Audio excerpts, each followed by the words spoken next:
हा सर नमस्कार. आज बालाजी एमेन्स आमच्या प्लांटमध्ये डायमिथल ईथर म्हणणारा एक नवीन प्रोडक्ट लॉन्च केलो आहे. हे प्रोडक्ट जे आहे LPG साठी पर्याय म्हणून वापरू शकतो आणि हे भारतातला पहिला प्रोजेक्ट आहे.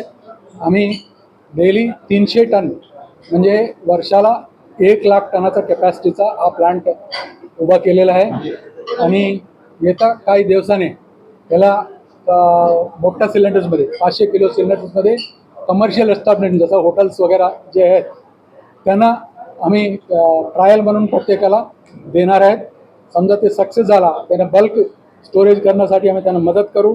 त्यांना काही टेक्निकल इन्फॉर्मेशन पाहिजे असेल तर आमचं टीम जाऊन ते वापरण्यासाठी काय काय करता येईल हे करून आसपासच्या जिल्ह्यामध्ये सुरुवातीला आपण कमर्शियलसाठी देणार आहोत.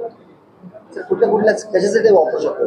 हे तुमचा वेल्डिंगचं गॅस वेल्डिंग आणि कुकिंगचा म्हणजे कमर्शियल एस्टॅब्लिशमेंटमध्ये.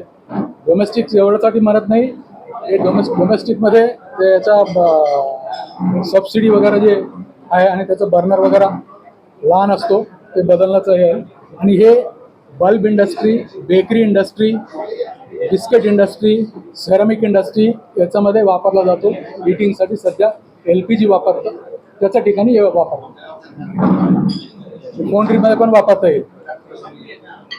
1,00,000 टनाचा कॅपॅसिटीचा प्लांट तिथे आहे आज टुडे. ही भारतामध्ये किती अपेक्षित आहे?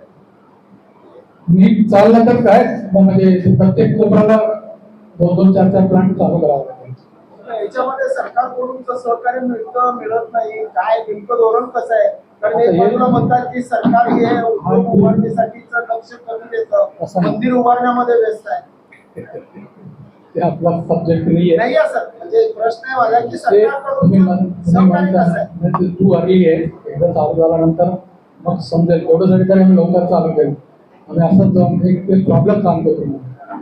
आम्ही बालाजी एमेन्सचे जो कंपनी आहेत ना, आम्हाला जो कच्चा माल देणारा आमच्यापेक्षा किती पटीनं मोठा आहे आणि आमचा माल घेणारा पण आमच्यापेक्षा किती पटीनं मोठा आहे. म्हणून आम्हाला थोडा त्रास होतो.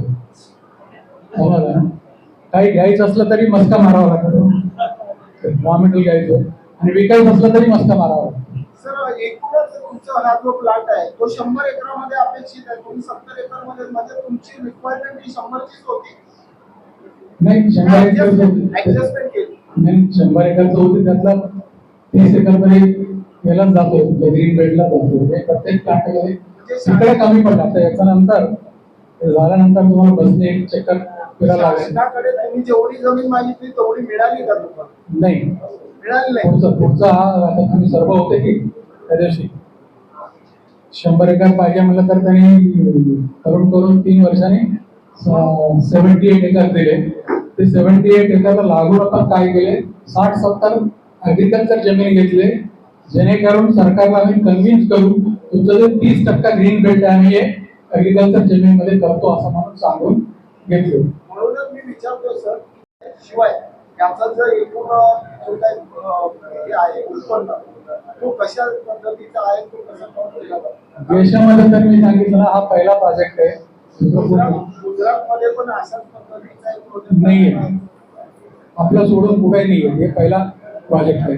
नाही तर एवढं मेहनत करावं लागत टर्नओव्हर किती असेल सर? हा उद्योग जर का भारतामध्ये एकमेव असेल, टर्नओव्हर बाजारपेठ ही कशी असेल?